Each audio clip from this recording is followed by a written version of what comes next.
Assalamualaikum warahmatullahi wabarakatuh. Gimana kabarnya? Alhamdulillahirrahmanirrahim. Semangat sekali ya. Semoga kita tetap semangat sampai akhir pembelajaran hari ini. Amin. Ya, sebelum kegiatan berlangsung, alangkah lebih baiknya kita berdoa terlebih dahulu agar apa yang kita pelajari mendapatkan berkah dan dipermudah dalam pembelajaran hari ini gitu. Ya, silakan ketua kelas untuk memimpin doa.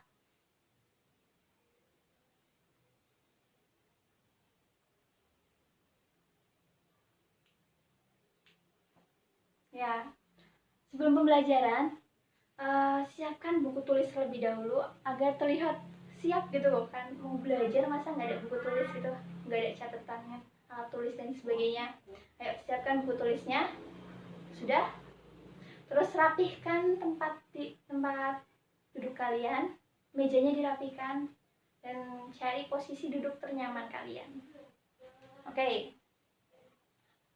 Ada yang masih ingat nggak ya kemarin ibu belajar, ibu kasih pada pertemuan sebelumnya itu ibu udah singgung kita akan bahas apa sih di pertemuan ini. Ada yang masih ingat nggak? Ya, Mbak Aul, silahkan. Ya, betul. Kita akan mempelajari tentang persamaan dan pertidaksamaan nilai mutlak. Tapi sebelum memasuki materi persamaan dan pertidaksamaan nilai mutlak, alangkah lebih baiknya kita belajar dulu tentang konsep nilai mutlak. Asal kita mau belajar persamaan dan pertidaksamaan tapi kita nggak tahu sih nilai mutlak itu apa, kan nggak bagus gitu kan. Nah, jadi nilai mutlak itu apa sih? Ada yang udah tahu? Ada apa di rumah? Ada yang udah baca-baca tentang nilai mutlak itu apa? Oh, oke, belum. Oke, Ibu akan kasih sebuah ilustrasi, beberapa ilustrasi gitu. Tapi sebelum itu Ibu minta satu anak untuk maju ke depan sebagai peraga gitu di depan. Ya, Mas Rido silahkan. Nah, Mas Rido udah berdiri di situ ya. Dengerin kata-kata Mas Rido, dengerin kata-kata Ibu, teman-teman juga dengerin kata-kata Ibu. Ibu, apa yang Ibu ucapkan tolong dilakukan oleh Mas Rido gitu kan. Ibu perintah Mas Rido untuk 2 langkah ke depan. 1, 2. Ya. Ada berapa langkah? 2. Ya, betul. Terus Ibu perintahkan Mas Rido untuk 3 langkah ke belakang. 1, 2, 3. Oke. Mas Rido, masih ingat nggak berapa jumlah langkah yang kamu lakukan dari posisi yang tadi Ibu perintahkan? Ya, betul Mas Rido. Terima kasih Mas Rido, silakan duduk. Nah, jadi ada 5 langkah total yang dilakukan Mas Rido kan. Di 2 langkah ke depan, 3 langkah ke belakang. Berarti ada 5 kan? Nah, seperti itu. Ada yang udah tahu nggak hubungan antara ilustrasi yang tadi Ibu berikan dengan konsep nilai mutlak? Belum? Oke, Ibu kasih contoh lagi ya. Ini contoh tapi menggunakan garis bilangan, jadi nggak perlu ada yang ke depan lagi. Sebentar, Ibu tuliskan dulu ya.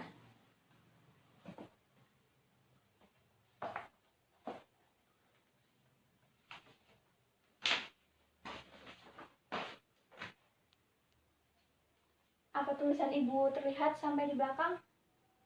Oke.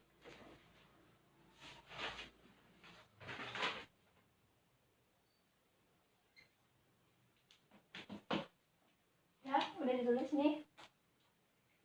Jadi di ilustrasi kedua ini, seorang anak bermain lompat-lompatan dari posisi diam.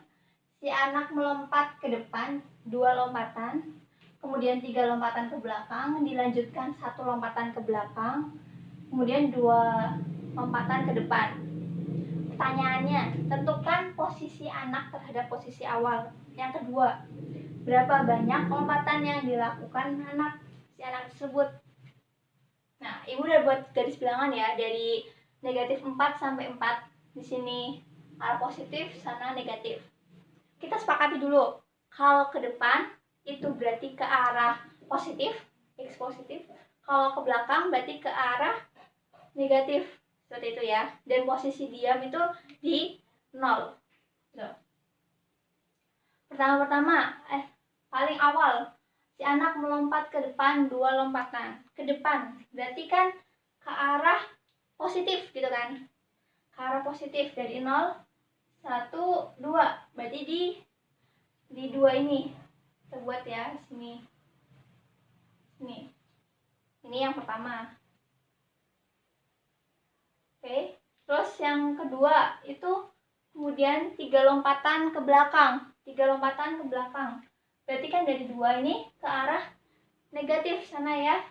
Berarti 1, 2, 3. Di negatif 1. Di sini. Ini langkah yang kedua ya. 3 lompatan. Terus yang ketiga, dilanjutkan 1 lompatan ke belakang. 1 lompatan ke belakang. Berarti 1. Sana kan ya.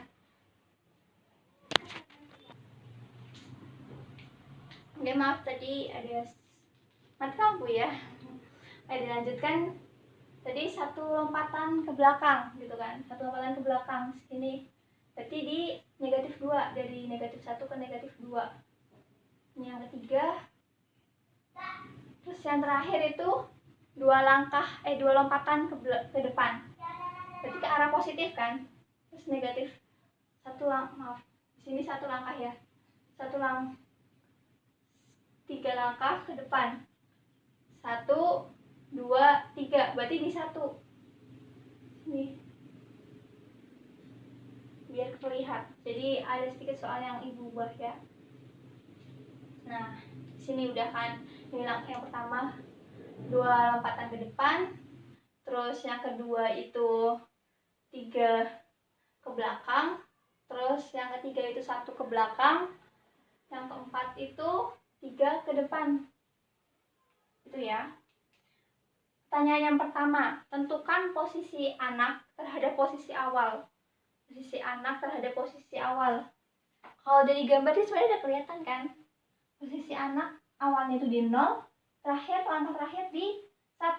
Berarti posisi anak itu di 1 langkah ke depan, 1 lompatan ke depan gitu kan. Tapi kita coba pakai matematikanya. Pertama kan 2 lompatan ke depan kan, 2 lompatan ke depan positif, berarti 2 ditambah positif 2 ditambah 3 lompatan ke belakang negatif, berarti ditambah negatif 3, tambah negatif 3 ditambah 1 lompatan ke belakang, berarti negatif 1, terus ditambah 3 lompatan ke depan, berarti ditambah 3. Ini penjumlahan biasa, jadinya 2 ditambah 3 negatif 1, ditambah negatif 1 negatif 2, ditambah 3 1 ya. Betul kan, sama dengan gambar itu tadi dijelaskan. Jadi posisinya itu 1 lompatan ke depan dari posisi awal. Yang kedua, berapa banyak sih lompatan yang dilakukan anak? Berapa banyak lompatan yang dilakukan anak? Menurut kalian berapa? Gak mungkin 1 kan? Gak mungkin 1 kayak tadi aja yang masnya lakukan 2 ke depan, 3 ke belakang, jadinya 5. Tadi kan penjumlahan biasa, tapi tidak memperhatikan arahnya, entah itu ke depan, entah itu ke belakang gitu kan. Kita tulis dulu ya. Tulis dulu 2 ke depan berarti kan 2 ditambah negatif 3 ditambah negatif 1 tambah 3. Ini nggak mungkin sama dengan 1 kan. Yang tadi masnya lakukan tadi tidak memperhatikan arah. Berarti kalau yang masnya kerjakan berarti kan 3 ke belakang gitu kan. 3 ke belakang harusnya negatif 3. Tapi kenapa jadinya 5? 2 ditambah negatif 3, 5. Kan berarti harusnya 2 ditambah 3 sama dengan 5 gitu kan. Yang negatif jadiin positif. Jadi 2 ditambah tidak memperhatikan arahnya. Berarti ini negatif 3-nya jadi 3 ditambah 1 tambah 3 sama dengan, ini jumlahkan 2 tambah 3 5, 5 tambah 1 6, 6 tambah 3 9. Oke, 9. Banyaknya langkah. Ini kan dari 2 gitu kan. 1, 2, 2 lompatan ke depan, 2. Terus 3 lompatan ke belakang, tambah 3, 5. 1 lompatan, 6, 3 lompatan lagi, 9. Betul, gitu. Terus, apa sih hubungannya dengan nilai mutlak? Nah, inilah konsep nilai mutlak itu. Jadi, nilai mutlak itu, simbolnya itu seperti ini nih. Seperti kurung, tapi lurus gitu. Kurung lurus. Nah, tengah-tengahnya itu berupa angka. Berupa angka atau huruf. Seperti itu. Dan hasil dari nilai mutlak itu selalu positif. Seperti ini. Ini kan, ini ada negatif 3. Kok jadi 3 gitu kan. Berarti ini bisa ditambahin nilai mutlak. Nilai mutlak. Nilai mutlak. Nilai mutlak 2, itu kan 2. Selalu positif kan. Nilai mutlak negatif 3, 3. Nilai mutlak negatif 1, 1. Nilai 3. Seperti itu. Jadi kayak nilai mutlak itu nggak mungkin negatif. Dan banyaknya langkah juga sama kan. Nggak mungkin negatif. Oke. Tadi udah ya. Ya, ibu contohnya ini. Di sini ya. Nilai mutlak 3 menggunakan garis bilangan ya. Sama dengan, ini kita buat garis bilangnya dulu.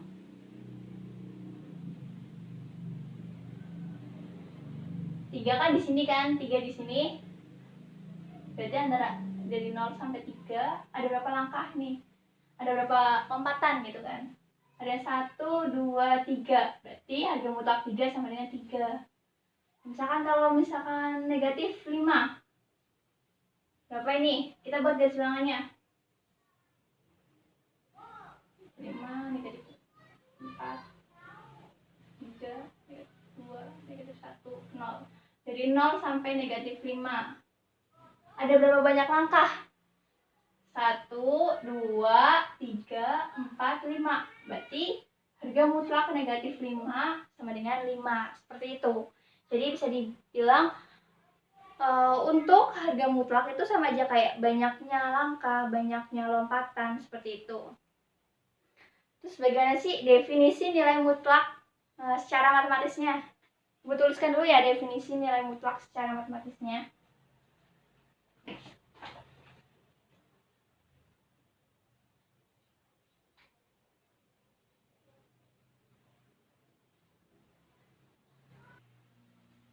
Oke, yang ini udah ibu hapus.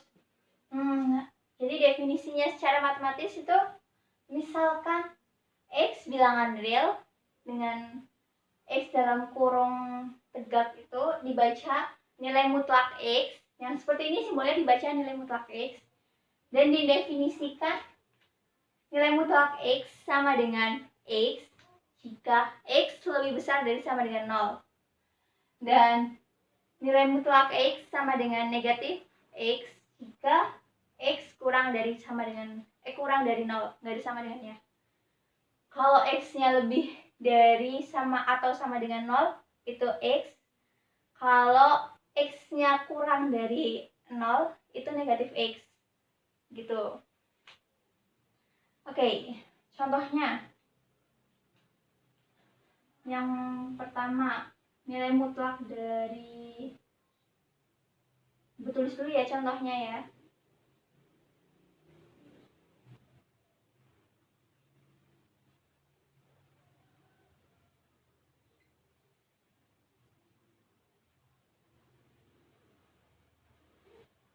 Ya, ada 4 contoh. Yang pertama, nilai mutlak 5. Berapa itu? Karena 5 itu lebih besar dari sama dengan 0, jadi kita menggunakan yang atas ini. Karena 5 itu kan X-nya lebih besar dari sama dengan 0, maka harga nilai mutlak 5 itu sama dengan 5X. Seperti itu. Nah, yang kedua, negatif 7. Nih yang negatif ya.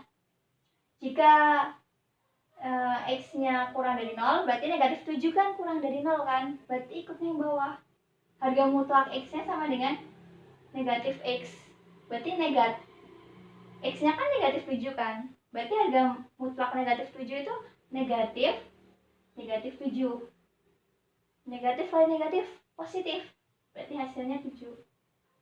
Seperti itu. Nah, kalau untuk setengah, kalau yang setengah berarti kan setengah itu lebih besar dari sama dengan 0 kan, lebih besar dari sama dengan 0, berarti ikutnya yang atas, berarti harga mutlak setengah itu sama dengan setengah. Kalau yang negatif 3/2, negatif 3/2 itu kan kurang dari 0, berarti ikutnya yang ini, harga mutlak X sama dengan negatif X, berarti negatif 3/2 sama dengan 3/2. Seperti itu contohnya. Terus ibu kasih contoh lagi, kalau bentuknya ada nilai X-nya, gimana ya, sini aja kali ya. 5, contohnya X plus 2 itu akan sama dengan berapa? Akan sama dengan berapa? Ada dua kemungkinan, berarti nilainya ada dua kemungkinan. Yang pertama, nilainya akan X plus 2 jika X plus 2 nya lebih besar dari sama dengan 0. Ini di jumlah negatif 2, ini jumlah negatif 2, jadinya nanti X lebih dari atau sama dengan negatif 2, gitu kan. Jadi yang kemungkinan pertama itu harga mutlak X plus 2, nilai mutlak X plus 2 itu sama dengan X plus 2 jika X-nya lebih dari sama dengan 2, lebih dari atau sama dengan 2. Berarti kan kalau misalkan X-nya 3, X-nya 0, X-nya negatif 1, itu masuk sini kan. Nah, yang kedua, kemungkinan yang kedua itu negatif X plus 2 jika X plus 2 nya kurang dari 0, di X-nya kurang dari negatif 2. Itu kalau X-nya kurang dari negatif 2, berarti nilai mutlak X plus 2 nya sama dengan negatif X plus 2, negatif dalam kurung X plus 2, seperti itu. Jadi kan kalau misalkan X-nya negatif 3, berarti kan ikut ini kan, negatif 3 ditambah 2, negatif 1. Negatif 1 kali negatif 1, 1. Harga mutlak dari negatif 1 sama dengan 1, gitu. Paham? Sejauh ini paham? Ada yang mau ditanyakan? Ya, belum ya sepertinya. Oke, kita lanjut. Nah,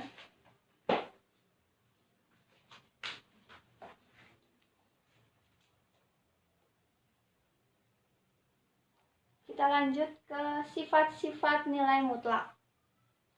Sifat-sifat nilai mutlak itu sebenarnya banyak banget. Yang akan kita pelajarin hari ini mungkin 4 dulu aja kali ya. Tulis dulu. Oke, yang pertama itu negatif X. Nilai mutlak negatif X sama dengan X. Nah, contohnya itu, contoh nilai mutlak negatif 3. Nilai mutlak negatif 3 itu kan sama dengan negatif 3 kan, sama dengan 3. Sedangkan nilai mutlak 3 sama dengan 3. Sama kan antara nilai mutlak negatif 3 sama 3. Jadi nilai mutlak negatif 3 akan sama dengan nilai mutlak 3 sama dengan 3. Seperti itu. Terus yang kedua itu nilai mutlak min X kurang dari sama dengan X kurang dari sama dengan nilai mutlak X. Contohnya, kalau misalkan X-nya itu sama dengan 6 gitu ya, nilai mutlak negatif 6 itu kan sama dengan negatif kali negatif 6, kan sama dengan 6, itu kan. X-nya 6 tadi udah, terus nilai mutlak 6 sama dengan 6. Jadi kan, maaf salah, ini berarti nilai negatif nilai mutlak X kurang dari nilai mutlak X. Nilai mutlak X X-nya 6 berarti nilai mutlak 6 sama dengan 6. Negatif nilai mutlak 6 sama dengan negatif 6. Berarti nanti negatif 6 kurang dari sama dengan X, kurang dari 6, kurang dari atau sama dengan 6. Bukti itu kan contohnya itu. Terus yang ketiga itu nilai mutlak X akan sama dengan akar X kuadrat. Misalkan X-nya 2 gitu ya. X-nya 2. Nilai mutlak 2 itu kan sama dengan 2. Terus akar 2 kuadrat. 2 kuadrat 4 ya. Akar 4 sama dengan 2. Sama kan? Berarti nilai mutlak 2 sama dengan akar 2 yang dikuadratkan. 2 kuadrat gitu kan. Gitu. Terus yang keempat itu nilai mutlak di sini aja kali ya. Nilai mutlak X kuadrat akan sama dengan nilai mutlak negatif X yang dikuadratkan sama dengan X. Contohnya ya, X-nya sama dengan 2. Nilai mutlak 2 itu kan sama dengan 2. Kalau nilai mutlak 2 dikuadratkan berarti sama dengan 2 kuadrat, sama dengan 4. Terus kalau misalkan nilai mutlak negatif 2 kuadrat itu sama dengan 2 kali 2, 4 kan. Berarti nilai mutlak negatif 4 sama dengan 4. Sama kan? Jadi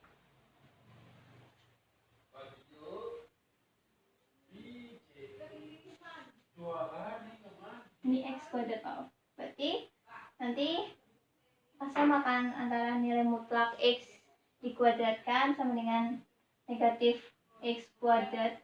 Nilai mutlak negatif X kuadrat sama dengan X kuadrat. Itu sama dengan 4 kalau X-nya 2 sama. Mungkin segitu pelajaran hari ini. Kalian juga mau istirahat kan? Jadi Ibu cukupkan sampai di sini. Tapi sebelum itu mari kita baca hamdalah bersama-sama. Alhamdulillahirrabbilalamin. Semoga apa yang kita pelajari hari ini bermanfaat dan mendapatkan kebaikan buat kita semua ya. Ya, untuk pertemuan ke depan kita akan membahas mungkin sedikit tentang sifat-sifat nilai mutlak lagi dan melanjutkan persamaan nilai mutlak. Persamaan nilai mutlak itu kan persamaan kan ada X plus, kalau persamaan biasa gitu kan ada X plus 2 sama dengan 4. Itu kan persamaan juga kan. Nah, tapi ini besok akan kita pelajari tentang nilai mutlaknya, persamaan nilai mutlak.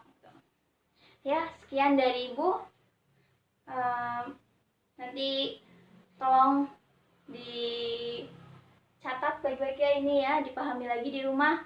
Dan contoh-contoh soal di buku paket kalian tolong dikerjakan buat latihan mandiri. Ibu nggak akan koreksi, tapi itu untuk mandiri kalian dalam belajar, seperti itu. Sekian dari Ibu. Wassalamualaikum warahmatullahi wabarakatuh. Selamat siang semuanya.